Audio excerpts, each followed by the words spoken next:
Phone पे भारत में UPI payments के लिए सबसे ज्यादा यूज होने वाला ऐप, जो हर महीने अरबों ट्रांजैक्शंस प्रोसेस करता है। ₹1,500 received on PhonePe। लेकिन दोस्तों, सक्सेस के इस पीक तक पहुंचना आसान बिल्कुल भी नहीं था, क्योंकि जो ऐप आज डिजिटल इंडिया की धड़कन है, वो कभी फ्लिपकार्ट के अंदर एक छोटा सा प्रोडक्ट था।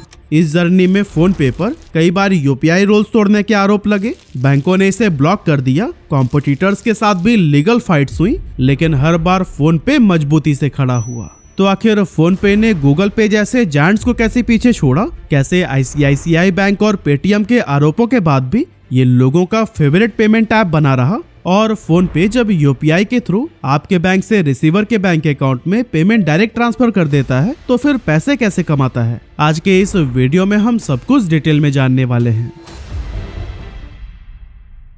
दोस्तों, आज अगर हमें किसी को ₹1 भेजने हो या फिर 1 लाख, बस 2 सेकंड में क्यूआर कोड स्कैन करते हैं और पेमेंट हो जाता है। लेकिन कुछ साल पहले ये इतना आसान नहीं था। जैसे 2015 की ही बात कर लें, तो उस टाइम अगर हमें किसी को पैसे भेजने होते थे, तो या तो बैंक जाकर खुद कैश डिपॉजिट करना पड़ता था, या फिर किसी कॉम्प्लिकेटेड ऐप में अकाउंट नंबर डालो, आईएफएससी कोड भरो और ओटीपी डालने जैसे लंबे प्रोसेस से गुजरना पड़ता था। इसी वजह से उस टाइम इंडिया में कैशलेस लीकिंग था। लेकिन तभी समीर निगम, जो कि फ्लिपकार्ट में हेड ऑफ इंजीनियरिंग रह चुके थे, उन्होंने एक पैटर्न नोटिस किया कि लोग ऑनलाइन शॉपिंग तो कर रहे हैं, लेकिन पेमेंट के लिए ज्यादातर सीओडी यानी कैश ऑन डिलीवरी को चूज करते हैं, क्योंकि पब्लिक को उस टाइम के पेमेंट मेथड्स जैसे कि नेट बैंकिंग और मोबाइल बैंकिंग पर भरोसा ही नहीं था। ऐसे में उन्होंने सोचा कि क्यों ना एक ऐसा ऐप डेवलप किया जाए जिसके जरिए पेमेंट करना इतना आसान हो जाए जितना व्हाट्सएप पर मैसेज भेजना।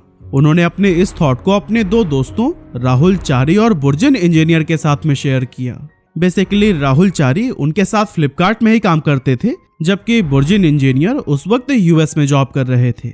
दोनों को समीर का विजन और आइडिया काफी पसंद आया और वो उनके साथ मिलकर पेमेंट्स को सिंपल, फास्ट और यूजर फ्रेंडली बनाने में लग गए।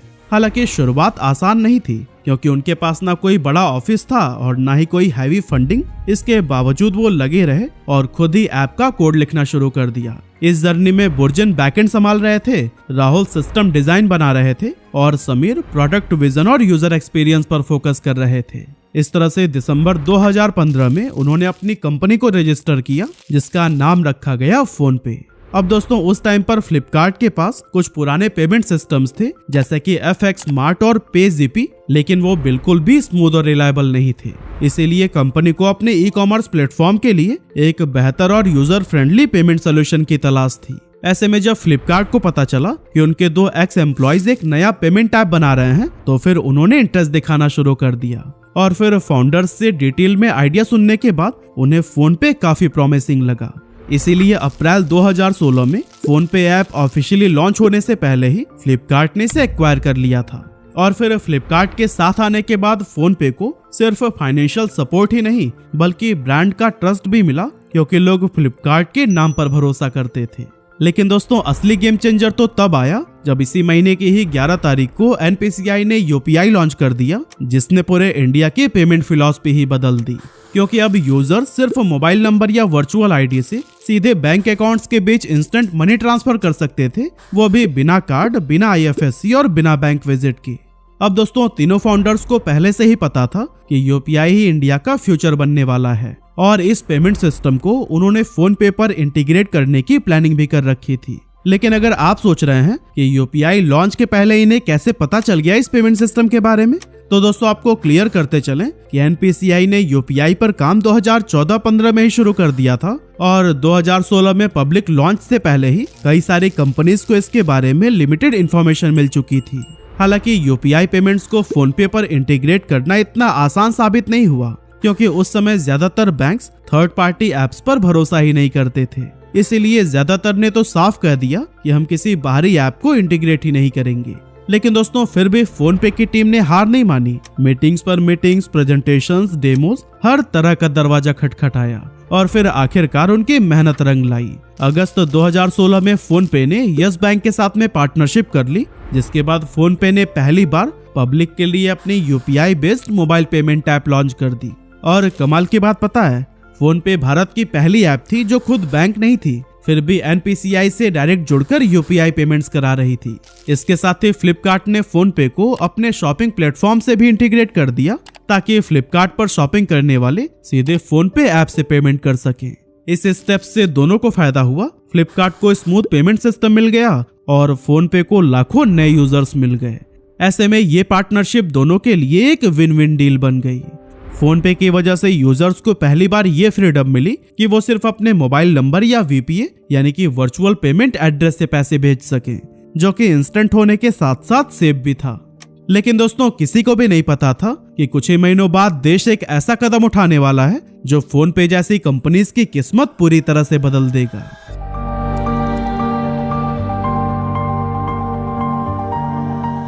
जी हाँ, 8 नवंबर 2016 ये तारीख इंडिया की फाइनेंशियल हिस्ट्री में हमेशा याद रखी जाएगी, क्योंकि इसी दिन प्राइम मिनिस्टर नरेंद्र मोदी ने ऐलान किया कि 500 और 1000 रुपए के नोट अब वैलिड नहीं रहेंगे। We have decided that the 500 rupee and 1000 rupee currency notes presently in use will no longer be legal tender from midnight to night. ये फैसला लोगों के लिए किसी शौक से कम नहीं था।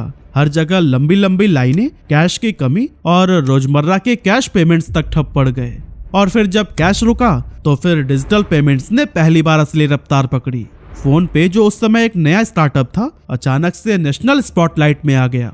डीमोनेटाइजेशन फोन पे के लिए ब्लेसिंग साबित हुई, क्योंकि करोड़ों लोग जो अभी तक सिर्फ कैश पर डिपेंडेंट थे, वो डिजिटल पेमेंट्स अपनाने को मजबूर हो गए। और इसमें सबसे ज्यादा फायदा मिला फोन पे को, क्योंकि उस टाइम तक ज्यादातर दूसरे पेमेंट्स ऐप वॉलेट मॉडल पर चलते थे, यानी यूजर्स को अपने पैसे पहले वॉलेट में डालने पड़ते थे और तब जाकर वो उसे खर्च कर सकते। लेकिन फोन पे का मॉडल पूरी तरह से अलग था। ये एक प्योर UPI बेस्ड ऐप था, जहां पैसे सीधे बैंक टू बैंक ट्रांसफर होते थे। इसी वजह से फोन पे अपने कॉम्पिटिटर्स जैसे कि पेटीएम से अलग पहचान बनाने में कामयाब हो गया। लेकिन अलग कैसे? असल में पेटीएम की शुरुआत 2010 में ही हुई थी, लेकिन एक वॉलेट के रूप में, और उसने UPI को भी इसके लॉन्च के करीब 1 साल बाद जाकर 2017 में अपनाया था। खैर, फोन पे की तेज ग्रोथ अपने साथ कई सारे चैलेंजेस भी लेकर आई, जैसे कि अचानक लाखों नए यूजर्स ऐप पर आने लगे, जिसका नतीजा ये हुआ कि सर्वर्स ओवरलोड हो गए और ट्रांजैक्शंस फेल होने लगे। ये फोन पे के लिए एक रियल टेस्टिंग टाइम था, और उसे भी पता था कि अगर आज यूजर्स का भरोसा टूट गया ना, तो फिर पूरी ग्रोथ रुक सकती है। इसीलिए फोन पे की टेक टीम ने दिन रात मेहनत की, सर्वर्स को स्केल किया, इंजीनियर्स ने ओवर टाइम लगाया और कस्टमर सपोर्ट बढ़ाया गया ताकि हर इशू जल्दी से जल्दी रिजॉल्व हो सके। इन्हीं सभी एफर्ट से धीरे धीरे सिस्टम स्टेबल हुआ, ट्रांजैक्शन स्मूथ हुए और फोन पे ने यूजर्स का ट्रस्ट जीत लिया। और दोस्तों, यही वो पल था जब फोन पे एक स्टार्टअप से निकलकर इंडियाज लीडिंग फिनटेक रेवोल्यूशन का सिंबल बन चुका था। लेकिन फिर आया जनवरी 2017, जो फोन पे के लिए किसी झटके से कम नहीं था। असल में ICICI बैंक ने अचानक फोन पे के ट्रांजैक्शंस को ब्लॉक कर दिया, क्योंकि बैंक का कहना था कि फोन पे NPCI की सबसे जरूरी गाइडलाइंस को ही तोड़ रहा है। बेसिकली UPI का एक क्लियर रूल है क्रॉस बैंक फ्रीडम, यानी कि हर यूजर किसी भी बैंक का UPI हैंडल किसी भी ऐप पर इस्तेमाल कर सके। लेकिन उस समय फोन पे पूरी तरह से यस बैंक के @YBL हैंडल पर डिपेंडेंट था। फ्लिपकार्ट पर भी UPI पेमेंट सीधे फोन पे प्लस यस बैंक के सेटअप पर ही जाते थे, जिससे दूसरे बैंक्स और दूसरे UPI ऐप्स को मौका ही नहीं मिलता था। ICICI बैंक ने इसे रूल ब्रेक करना माना और NPCI से साफ कह दिया कि जब तक फोन पे अपना सिस्टम ठीक नहीं करता, तब तक के लिए हम इसे ब्लॉक करते हैं। इसके बाद से फोन पे पर पेमेंट्स फेल होने लगे। मार्केट में तो लोगों ने यह तक कहना शुरू कर दिया कि फोन पे अब बंद हो जाएगा, जिससे बहुत सारे दुकानदार पेटीएम पर स्विच करने लगे। बेसिकली फोन पे के लिए यह सबसे मुश्किल वक्त था, लेकिन फिर भी फोन पे की टीम ने नॉन स्टॉप काम किया और आखिरकार फरवरी 2017 तक फिर से अपने सिस्टम को स्टेबलाइज कर लिया। लेकिन दोस्तों, अब फोन पे सिर्फ पेमेंट्स तक सीमित नहीं रहना चाहता था, इसीलिए उसने धीरे धीरे एक कंप्लीट फाइनेंशियल इकोसिस्टम बनाना शुरू कर दिया। कंपनी ने नए फीचर्स और कैटेगरीज जोड़ी, जैसे credit card bill payments, gift cards और हजारों ऑनलाइन और ऑफलाइन मर्चेंट्स को इंटीग्रेट किया गया। अब यूजर्स फोन पे से movie tickets, food delivery, medicine, groceries और ट्रेवल बुकिंग सब कुछ कर सकते थे। इतना ही नहीं, फोन पे ने एक और गेम चेंजिंग इनोवेशन करते हुए दुनिया का सबसे सस्ता POS लॉन्च कर दिया, जिसकी कीमत रखी गई थी सिर्फ 699 रुपए, ताकि भारत के लाखों लोकल शॉपकीपर्स डिजिटल इकोनॉमी से जुड़कर देश को कैशलेस बनाने में अपना योगदान दे सके। 2017 के टाइम में फोन पे इंडिया का फास्टेस्ट ग्रोइंग UPI प्लेटफॉर्म बन चुका था, जहां नवंबर 2017 में इसने हर दिन 1 मिलियन से भी ज्यादा पेमेंट प्रोसेस किए, यानी हर 24 घंटे में ही 100 करोड़ रुपए से ज्यादा का लेन देन। सिर्फ इतना ही नहीं, फोन पे का टोटल पेमेंट वॉल्यूम अब सालाना 40,000 करोड़ रुपए को क्रॉस कर चुका था। इतनी तेज ग्रोथ भारत के डिजिटल पेमेंट्स के इतिहास में पहली बार देखने को मिली थी।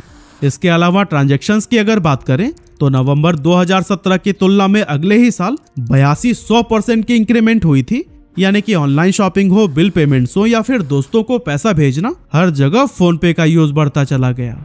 लेकिन तभी लोगों के मन में ये सवाल भी आने लगा कि आखिर फोन पे पैसे कैसे कमाता है, क्योंकि जब लोग इसका इस्तेमाल करते हैं तो ज्यादातर पेमेंट्स UPI से बैंक टू बैंक ही होती है और ट्रांजैक्शन फी भी नहीं लगती। असल में दोस्तों, फोन पे हर ट्रांजैक्शन से कोई सीधा चार्ज नहीं लेता, क्योंकि UPI की सर्विस यूजर्स के लिए पूरी तरह से फ्री है। लेकिन जब कोई user mobile recharge, DTH recharge या बिजली का बिल भरता है तो फोन पे को हर ट्रांजैक्शन पर एक छोटा सा कमीशन मिलता है। अब ये कमीशन भले ही यूजर से डायरेक्टली न लिया जाए, लेकिन सर्विस प्रोवाइडर्स यानी टेलीकॉम कंपनीज या बिलर्स फोन पे को कमीशन पे करते हैं। इसके अलावा जब यूजर्स फोन पे के जरिए म्यूचुअल फंड्स, इंश्योरेंस पॉलिसीज या डिजिटल गोल्ड में इन्वेस्ट करते हैं तो वहां से भी उसे ब्रोकरेज और डिस्ट्रीब्यूशन कमीशन मिलता है।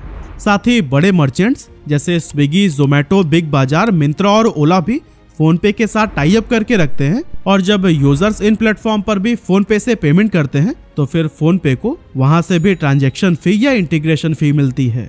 इसके अलावा दुकानदारों के लिए जो QR based payment system phone पे ने बनाया है, उससे भी कंपनी को फायदा होता है। यानी फोन पे सिर्फ एक पेमेंट ऐप नहीं रह गया था, बल्कि ये एक ऐसा कंप्लीट फाइनेंशियल इकोसिस्टम बन गया था जहां रोजमर्रा के खर्चों से लेकर लॉन्ग टर्म इन्वेस्टमेंट सब कुछ एक ही जगह पर किया जा सकता था। यही वजह थी कि 2017 के एंड तक 5.5 करोड़ से ज्यादा इंडियंस ने इस ऐप को डाउनलोड कर लिया था। लेकिन दोस्तों, जैसे जैसे फोन पे की पॉपुलैरिटी बढ़ रही थी, वैसे ही कंपटीशन भी काफी तेज होता जा रहा था, क्योंकि 17 अगस्त 2017 को गूगल ने अपने पेमेंट ऐप गूगल तेज को लॉन्च कर दिया था, जो कि बाद में गूगल पे बना। अब गूगल के पास सबसे ज्यादा रिसोर्सेज, ट्रस्ट और ब्रांड वैल्यू थी, जिससे मार्केट में एक नई रेस शुरू हो गई। गूगल ने कैशबैक देकर यूजर्स को अट्रैक्ट करने की कोशिश की, वहीं पेटीएम पहले से ही मार्केट में स्ट्रॉन्ग होल्ड रखता था।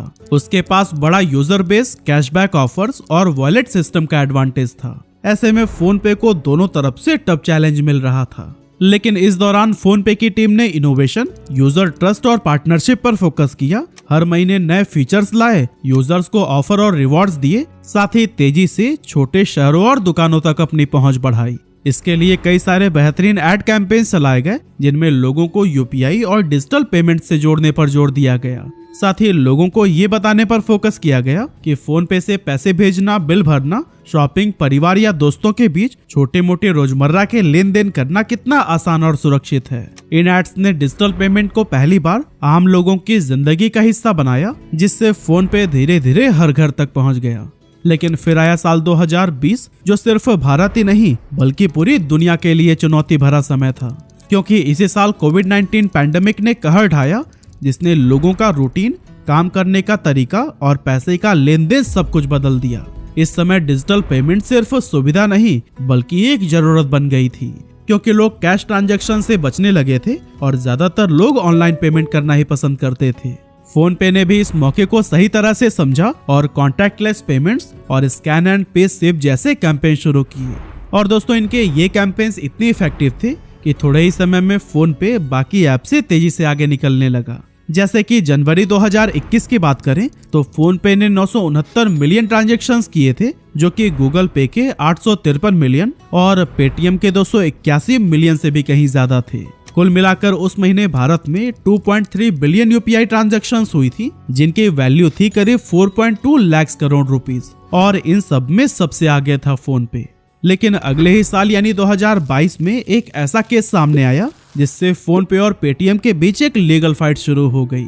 एक्चुअली फोन पे ने कंप्लेन रजिस्टर कराई कि पेटीएम के कुछ एम्प्लॉयज उनके QR कोड्स को आग लगा रहे थे। अब जब जांच हुई तो इस आरोप में 3 पेटीएम एम्प्लॉइज पकड़े गए, एक एरिया सेल्स मैनेजर और 2 ऐसे लोग थे जो कि फोन पे में पहले ही काम कर चुके थे। और दोस्तों ये घटना दिखाती है कि यूपीआई मार्केट कितना ज्यादा कॉम्पिटिटिव हो चुका था। लेकिन फिर इसी बीच फोन पे की कहानी में एक बड़ा मोड़ आया। शुरुआत में फोन पे फ्लिपकार्ट के अंदर एक छोटा सा प्रोडक्ट था, लेकिन समय के साथ ये सिर्फ एक पेमेंट ऐप नहीं रहा, बल्कि insurance, mutual funds, recharge, bill, gold और लोन, मतलब एक पूरा फाइनेंशियल सर्विस प्लेटफॉर्म बन गया। जहां प्रॉब्लम ये थी कि हर फाइनेंशियल सर्विसेज के लिए अलग अलग अथॉरिटीज जैसे कि आरबीआई, IRDAI, सेबी और NPCI से अप्रूवल चाहिए होते थे। और अगर फोन पे फ्लिपकार्ट के नाम से चलता रहता तो हर अप्रूवल को फ्लिपकार्ट के कॉम्प्लेक्स स्ट्रक्चर से गुजरना पड़ता, जिससे प्रोसेस बहुत स्लो हो जाता। इसीलिए दिसंबर 2022 में फोन पे ने फ्लिपकार्ट से ऑफिशियली अलग होने का फैसला कर लिया। ये वो समय था जब गूगल पे और फोन पे मिलकर भारत के 80% से भी ज्यादा यूपीआई ट्रांजैक्शन संभाल रहे थे। यानी कि हर 10 डिजिटल पेमेंट्स में से 8 तो सिर्फ इन्हीं 2 ही ऐप्स से होते थे। बाकी बचा इनका तीसरा कॉम्पिटिटर पेटीएम, तो उसकी भी हालत खराब ही होती जा रही थी, क्योंकि बार बार नियमों का उल्लंघन, संदिग्ध ट्रांजैक्शंस और एक ही पैन पर कई सारे अकाउंट जैसे कई सारे आरोप उस पर लगते रहे।